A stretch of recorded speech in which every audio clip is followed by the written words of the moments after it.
Betches Media presents Ha laugh, funny. Mention It All, a Bravo by Betches podcast. We don't say that, but now we said it. With Dylan Hafer. Who gonna check me, bro? And Barry Rosenfeld. I need to start drinking alcohol. Now go to sleep, we. Hey everyone, welcome back to the Mention It All podcast. I'm Dylan Hafer. And I'm Barry Rosenfeld. Happy first Monday of spring. Oh my gosh, yeah, it is spring. I forgot about that. That's fun. That's exciting. The weather in New York was like beautiful this weekend. I actually went outside, which is like fun and different for me. Well, how was it? You know, it was great. Actually, though, I was like stressed yesterday because I went to brunch with a couple friends who are vaccinated. Very exciting developments these days that people are actually vaccinated now. And brunch like took longer than I thought it was going to. So then I was stressed out because I got home and I was like, I only have like a couple hours before I have to watch Real Housewives of Atlanta. Like, I'm not used to being not at home. I know exactly what you're talking about, where like on any day in the weekend, specifically Sunday, where you're like, oh my God, it's only noon. That's amazing. I have the whole day. And then all of a sudden you blink and it's 3:34 and you're like, my weekend's over. It's done. The problem with quarantine stuff in the last year is that when I have like a full day at home, I don't feel like that's extra time. I feel like that's like my time. So when I have plans, I'm like, okay, but like that's eating into like the time that I should be able to just lie in bed. So I need to train myself back to being like used to doing things because it's not going to be pretty when everyone's vaccinated. And I'm like, oh my God, no, I can't have plans 2 days in a row. No, okay, so we're in two different mindsets right now. I know what you're saying. Totally. Okay. You're like, because we're spoiled, like in the fact. Yeah, spoiled is a bad word, obviously, because like this isn't a good thing that's happening, but like spoiled in the sense that like, yeah, we've been home and can lay in bed. Okay, whatever. Put that aside. I'm like, I cannot envision myself in an office for 8 hours. Ever. Oh, same. I don't know. What same. We are gonna. I feel like it's gonna be to ease interesting. into it. Yeah, I think we will. We're very fortunate. I feel like we work for a company that's like more chill about things like that.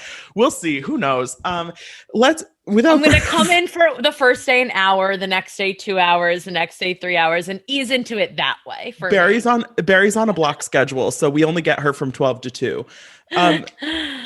Let's talk about something Bravo related, because I guess that's why we're here. Mm-hmm. We're going to talk about Real Housewives of Atlanta and Married to Medicine today. Before we do, I just want to mention that we are launching a Mention It All newsletter that I'm going to be writing. It's launching next week, very soon. It's coming once a week to your inbox. So if you want to subscribe to that to get more recaps, funny Bravo tea content, whatever, go to betches.co/Bravo newsletter, all lowercase, and it's super easy to sign up.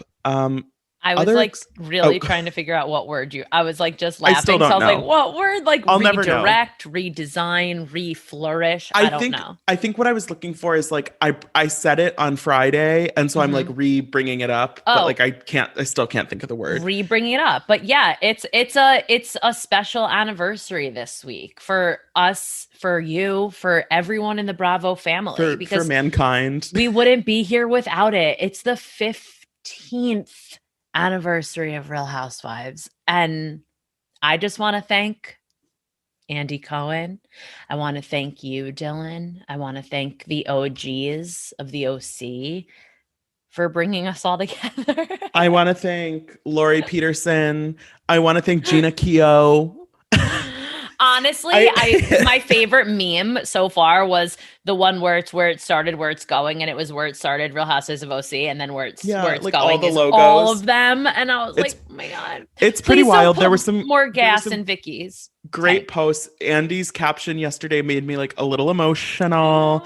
But yeah, it's so exciting. It's been 15 years since OC premiered. We've come a long way, obviously, and you know. Let's get into the next 15 with this Real Housewives of Atlanta episode. Cheers to the next 15. Cheers to the next 15.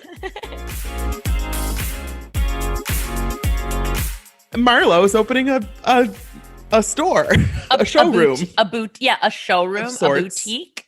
but it's only for her clothes to be rented to people, which is I don't know, is this a thing? Like it seems like a strange concept to me, but at the same time, I'm like, yeah, it's kind of like Rent the Runway, but like Marlo specific. And honestly, Kim Kardashian does it, like where it's not renting, she sells her pieces, because you have to think about how much inventory these celebrities own, whether it's gifted, True. whether they buy it, whether it's from their archives, whatever. But so I guess it's a way for her to like find use out of the clothes that she has. Listen, we all are getting to that point in our lives where we wear one outfit, put on Instagram, and then never touch it again.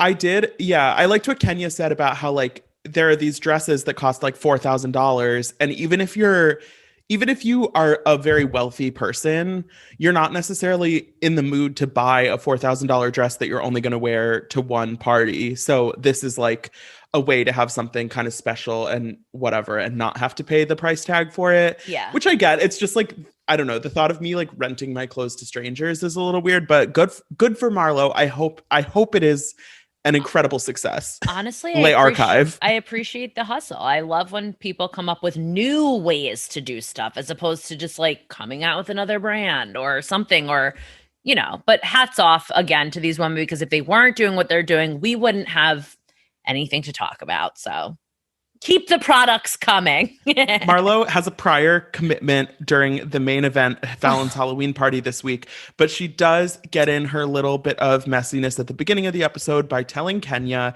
that LaToya spilled the beans about her divorce and alimony situation at the niece night. And so we have seen in the last few weeks, LaToya kind of trying to play both sides, seeming a little bit, you know, unclear about where she stands with Kenya, and then, you know, kind of trying to cozy up to some of the other women.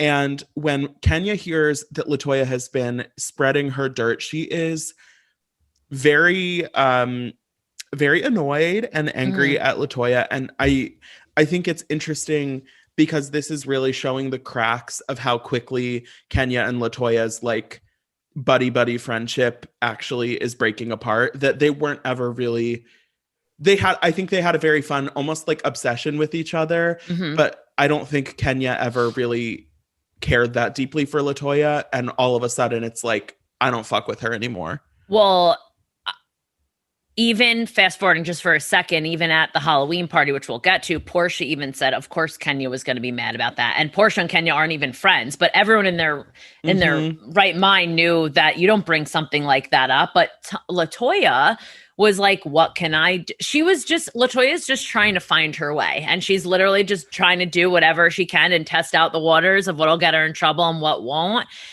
She went a little too far this episode in general, but yeah, I mean, the thing with LaToya for me is that I think it's kind of being exposed in this episode from her conversation with Kenya and then with Portia that I don't think anyone in the cast really wants to claim her, kind of like she and Kenya obviously kind of latched onto her at the beginning, but now she feels like LaToya has really, you know, betrayed her trust. And then you have Portia who's like, I mean, I was down to like have fun with you and whatever, but like I don't want to be honest, like I don't want to, you know, make things worse with Kenya, and what you did to her was uncool. I actually thought it was you know, a really adult move of Portia to be like, yeah, like I don't fuck with Kenya, but that's still not cool that you did that. Yeah, Portia was trying to explain really well and easily that her and Kenya's fight has nothing to do with LaToya. And LaToya was trying to dig for gold there, which Portia handled that so well. She was like, I'm not like involved. You don't need to know what the root is. Like, you don't know, you're not involved in this. How many more times do I need to say that? LaToya's like, I just need to know the root. Like, what's the problem? But that's the thing, is like Portia and Kenya have these like deep rooted issues, but they're at the point where I think like they're not trying to like ruin each other's lives, really. I mean, Kenya is like spreading all this bolo stuff, but whatever.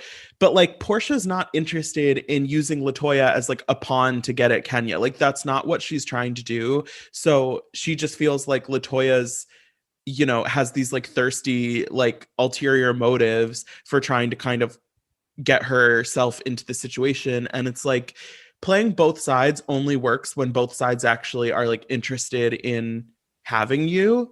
Mm-hmm.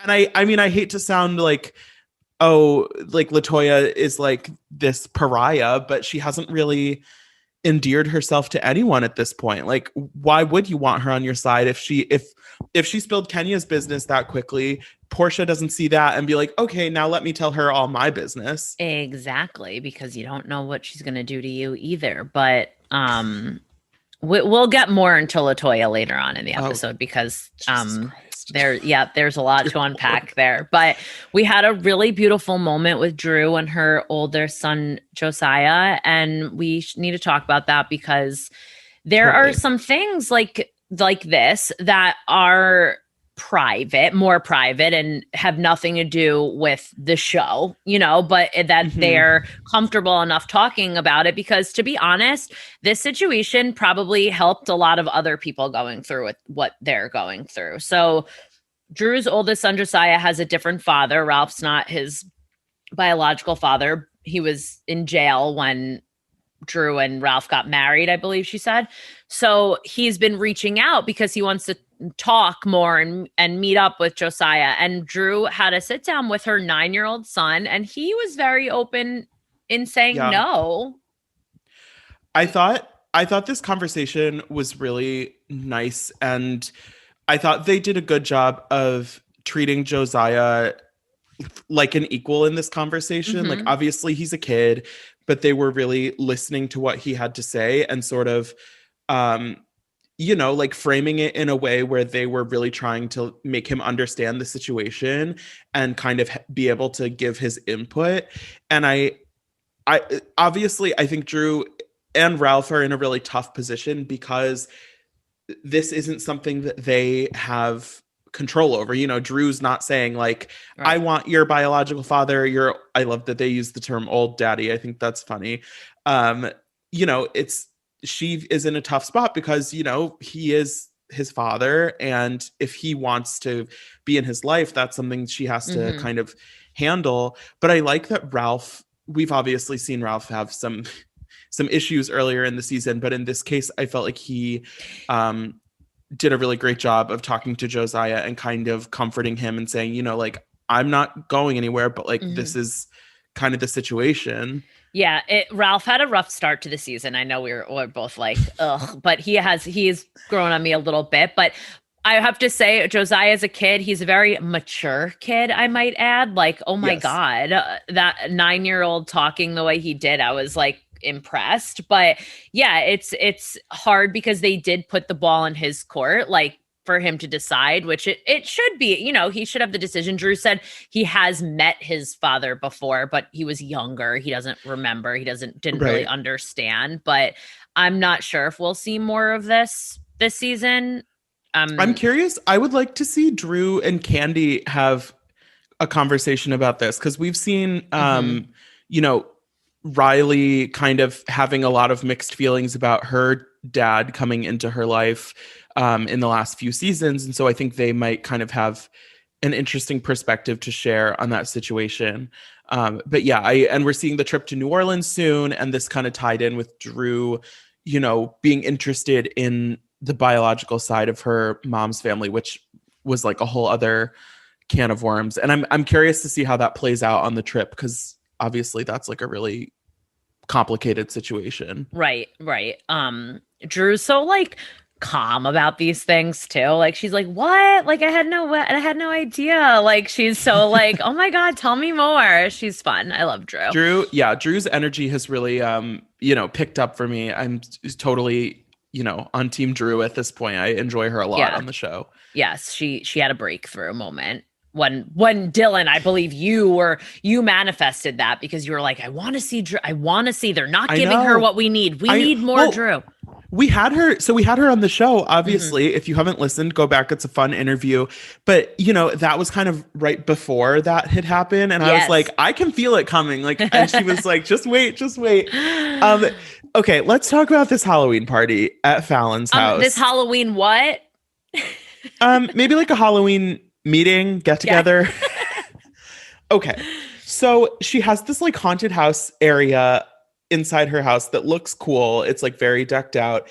But then once they actually get inside to the like party area, it's literally just the kitchen table. She has like some food and drinks set up on the counter. And then the entire time, except for when they go outside to have these little side conversations, they're literally just sitting around the table talking. And okay, so here's the thing. Any time you go to someone's house that's hosting a party, you're not going to have like tables set up and different activities going. Like, yes, a party is just going, mingling, whatever. But I think what shocked the girls most is that they were the only ones there. Like they walked in and there was no one there. Like it was just the cast. So that was number one. And number two, like there was no like bar. There was like 4 little plates of food. So it really wasn't like right. It was like a fire festival. I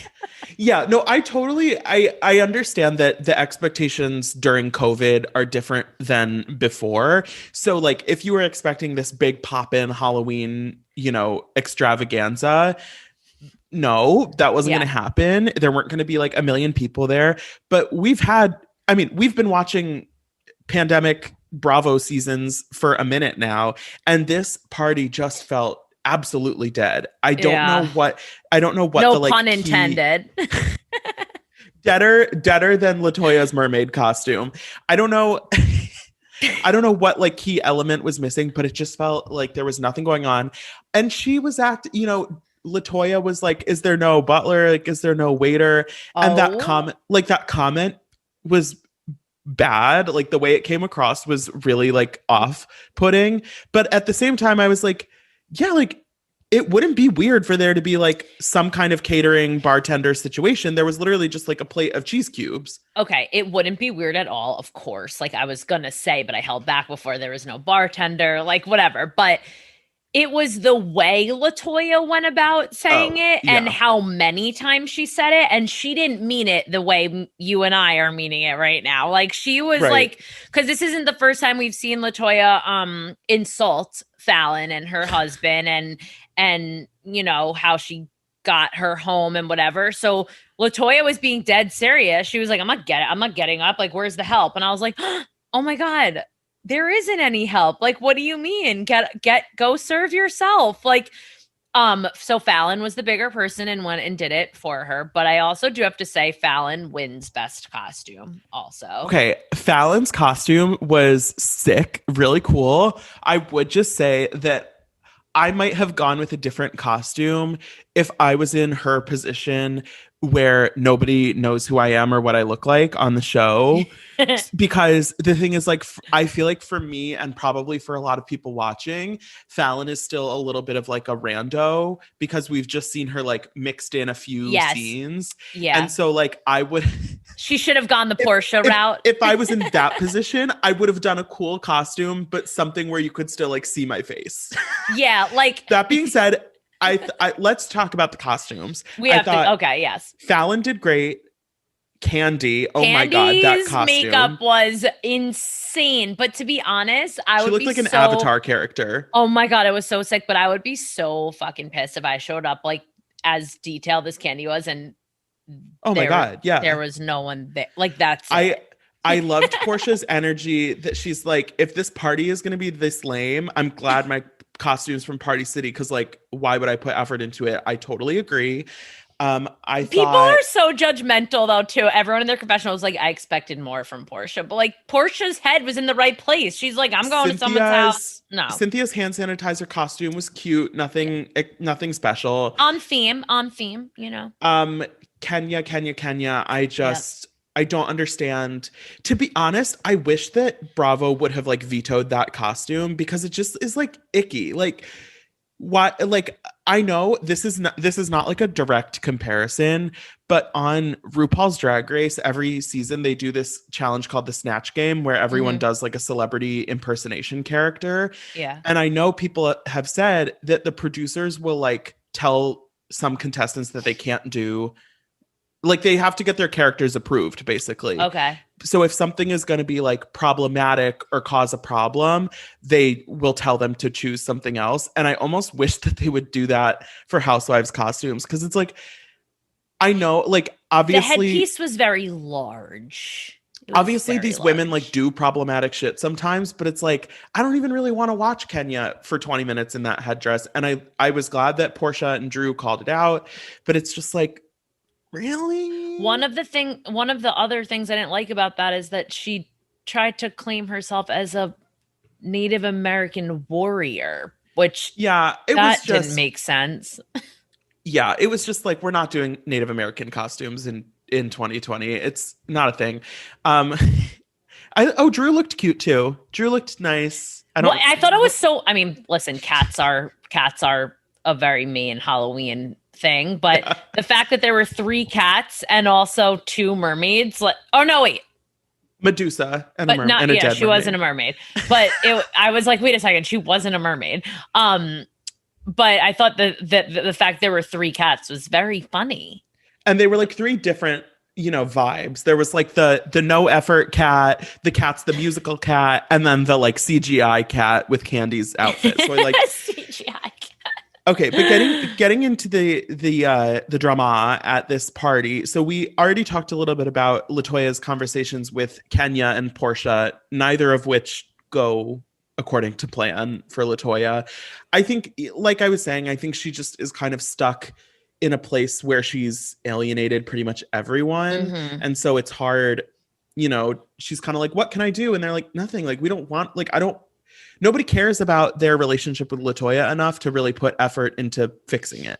Right. And she also, though, got up abruptly and was like, I'm leaving. This is boring. And I was like, that is so rude. Like the owner, the host is sitting at the table with you, but you can already tell LaToya and Fallon, like, they're not friends and they don't get along. So like, she didn't care what she was going to say, but that was so rude. Like, you're hosting a party and there's people there, like, and you're leaving because you're bored. No, you're leaving because you're fighting with everyone that's there. That seems to be it. Right. So LaToya is saying that she's going to go.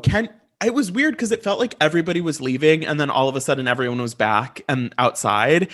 And so LaToya and Fallon kind of start going at it while LaToya is like sitting in the car and she's kind of like yelling these things at Fallon. And, they're talking about her husband being old and like all of this stuff. And the comment that kind of, really sets things off, at least from my perspective, was when she said something about having 3 kids and LaToya was like, yeah, by 3 different baby daddies, which is just not good. Not the place to go ever, especially when you're in this heightened situation. People have been drinking, I assume. It's just like never going to go well. And all of a sudden, what Fallon, difference does that make? Like, why are you none. using She's that there. She's as rich. Who cares? Like, why are you using that as a dig against someone? And but she was saying other really gross things. Yeah. Like, it was way below the belt. And then all of a sudden, Fallon just starts running like she's, Usain Bolt or something. Basically, she wants to get at LaToya, and she runs through the kitchen like on a security camera, like you would watch someone running away. And she is all of a sudden in the garage trying to grab a golf club. When I saw the golf club, I was like taken aback. I could not believe that was what was happening. And security is just like trying to rip the golf club out of her hands. It doesn't matter the size of some of these housewives. Fallon's very small, but these small ones are mighty. So it took like 2 security people to like get her to calm down, especially when you're enraged like that. But when she ran by the table, and they replayed it, I was laughing so hard because Portia did like a double take, and she was like, Fallon ran by me so fast. The only way I knew it was her is because she left a snake on the floor. She looked like the Flash. Like, seriously. And you could tell she slowed down on the turn because she was like skidding a little. Right, she would have like slammed into the kitchen counter. So wild. God. It was just such a weird end to the episode because the party was so low energy. There was no music, there was no dancing, there was no kind of like drunken antics. And then all of a sudden there's this fight happening outside, and we have like a slow motion car crash of like Fallon and LaToya wanting to fight each other, and nothing ends up happening. Like Fallon basically gets carried upstairs by her husband, the crew, or I don't know. And it was just such a bizarre end to the episode because it's like, wait, what just happened? All the ladies were like, I think we should go. I guess they're like, because the hostess has been carried upstairs, I guess the party's over. I'm really curious to see what's going to play out with that, because we know we're going to see Fallon again. Like she's like, especially now, I don't know if this brought her in more or if this is going to be like it, but I know she like filmed at the end of the season more, but I don't know like if they were really trying to bring her into the cast or if she just kind of like showed up and started shit. Yeah, I also want to know what's going to play out with LaToya, because like, you know, these women are there to like protect each other too, and I know that they're not going to be pleased with the things LaToya was saying. That you can even see they were taken back. They were like, "What is happening and here?" This kind of behavior, it might get LaToya more screen time or something, but it's not going to make anyone in the group want to be on her side anymore. You know, because I don't think anyone in the group is super close with Fallon either, but LaToya just seems like somebody who's too volatile to really like Fallon be on their side. Fallon is Portia's friend, I believe. Yeah, I mean, I guess she's like friends with a few people, but I don't think anyone's really like ride or die for Fallon or LaToya, which is, you know, not a great place to be in. Yeah. Okay, let's quickly talk about Married to Medicine a little bit. This episode, we had Anila's big Rocky dinner party, which was fun to see everyone in their outfits, and we got some shade there. We had Miss Quad coming back for a scene with Heavenly. First, I want to talk about Heavenly doing a smile makeover for this woman who, I remember when this happened last summer, she got punched or hit by a police officer at a Black Lives Matter protest, and one of her teeth was knocked out. And somebody reached out to Heavenly, and on social media, she was like, I'm going to give you a smile makeover for free. Mm-hmm. And it was great to see this on the show. So emotional to put that in. I'm glad we got to see it. Yeah. She said she flew her out from LA or to LA.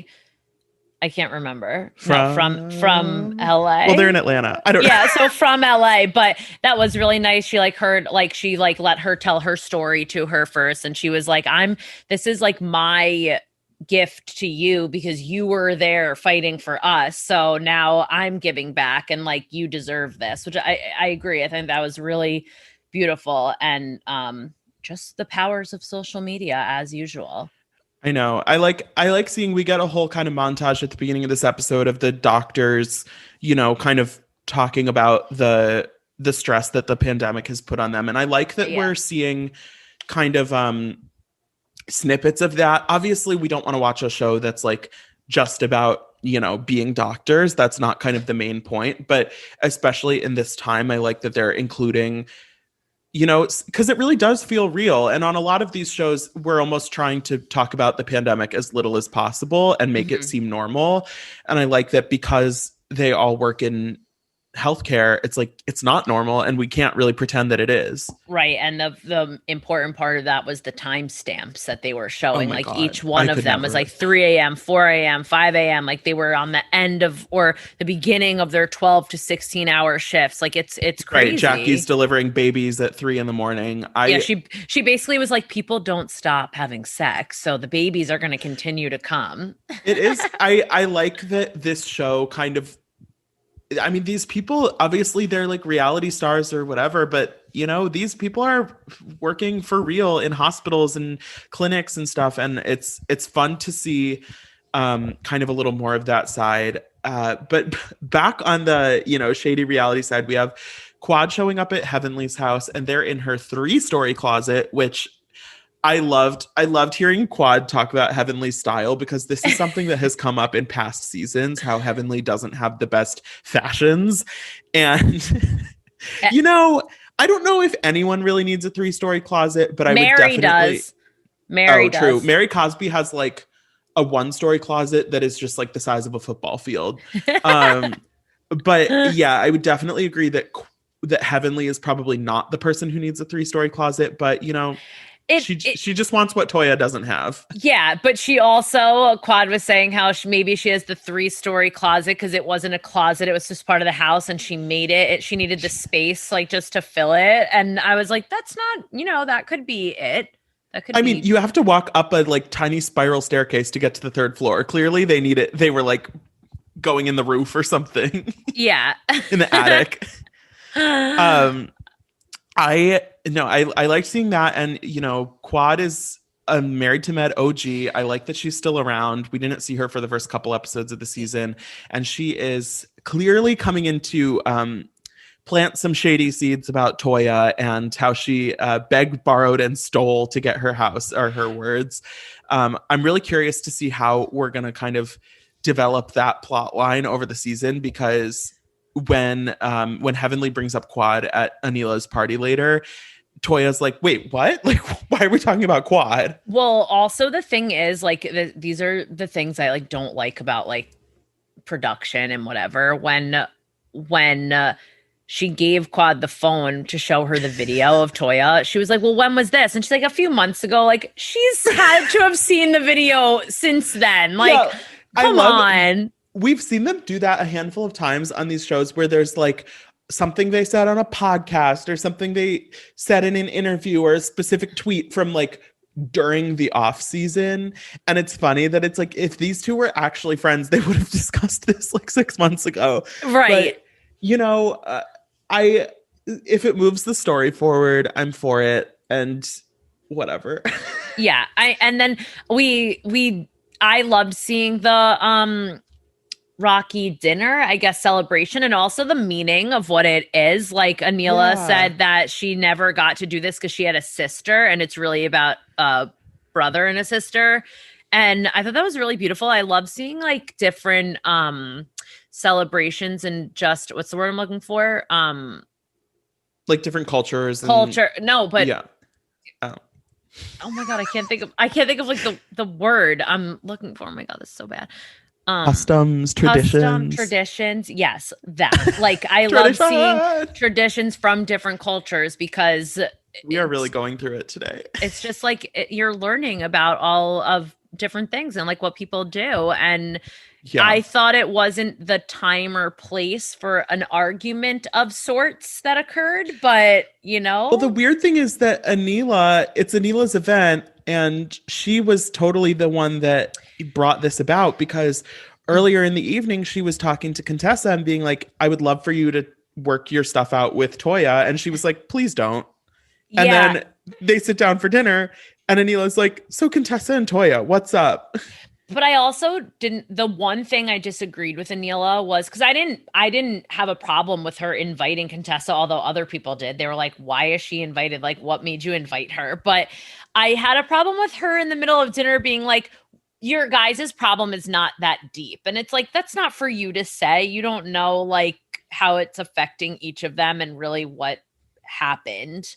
But yeah, it's always, I mean, kind of like what we're talking about with LaToya, it's always tough when a new cast member comes in and kind of tries to like fix a problem that clearly has existed long before they were around. It's like, it's one thing to kind of, you know, figure out what's going on and get involved if it's appropriate. But for you to be like, okay, guys, like, I know I basically just met you, but like, it's time to put this 3-year feud to rest. It's like, actually, you don't really have the context to make that call. Should we really quick recap what the issue actually is? And it's just about taking her, like, Contessa not taking her shoes off at Toya's house, which listen, they on Watch It Happens Live last night, they said like, if you're at someone's house, especially during COVID, and that's their one rule, just like take your shoes off. And also this brings us back to Dr. Tiffany Moon.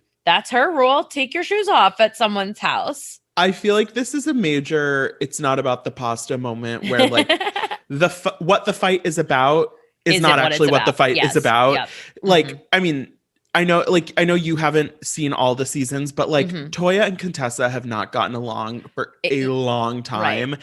And they're two of those people where, you know, they kind of have their ebbs and flows where they're like, quote unquote, fine with each other, but they just don't like each other. And I think that's the problem sometimes on these shows is people act like everyone in the group needs to get along. And if there are two people who don't like each other, that's like something that needs to be fixed. And it's like, at a certain point, like some people just don't care for each other. And that's fine. And, you know, Toya says that she's fine with Contessa. I think she's like kind of, you know, lying to us a little bit, but it's like these two, they don't need to be friends. Like it's okay. But as Contessa is up, leaving, like freaking out, like Toya's just sitting there sipping her drink, smiling. And I was God. Oh girl. Like, but then Contessa is not the best at keeping cool in these situations, but it's like, it's like you both need to just like reel it in a little bit. I get it. Like, but she was uncomfortable. So she could have did what she did, which is just wanting to leave, which is normal. Or she could have been like, can we just not talk about this right now and just enjoy Anila's beautiful dinner like that we're here for? But I couldn't see that happening. But then Anila's mother got involved because she just wanted Contessa to sit and stay and come and like, you know, relax. And I was like, oh gosh, not the mom. Anila's mom is a lot. I can already tell. Yeah. I mean, her whole family, when they came in, when her parents arrived and came in, I was like, oh man, I love this energy. I love this family. With the giant Tupperwares of food. She wants Dr. Kieran to do her plastic surgery. You know, it's a lot of energy. He was like, yeah, you should know. She was basically like, what kind of plastic surgery do you do? Can you fix my face? He goes, yeah, I've been in this family for 10 years. So this is definitely something you should be fully aware about. I loved that. But yeah, this party was, and then I felt bad because Anila was like, not at my event. Like, this is not happening at my event, but like it did. And also I feel like I'm like sad, it like took away from, you know, what it was about. But now, like, I don't know. It was just very weird because I feel like now that is what the main event was, and it didn't settle. Nothing happened. Like, it made it worse. I don't know what's going to come from this. We'll see what happens in the future, but this was a fun episode. I like talking about both of these shows. There's so many interesting dynamics. In the meantime, we will be back on Thursday. Don't forget to rate, review, subscribe, follow us on Instagram at Bravo by Betches, and just be cool. Don't be all like uncool. Mention It All is produced by Sean Kilby and Jorge Morales Pico. Editing by Sean Kilby. Social media by Dylan Hafer. Guest booking by Nicole Pellegrino. Be sure to follow at Bravo by Betches on Instagram and Twitter.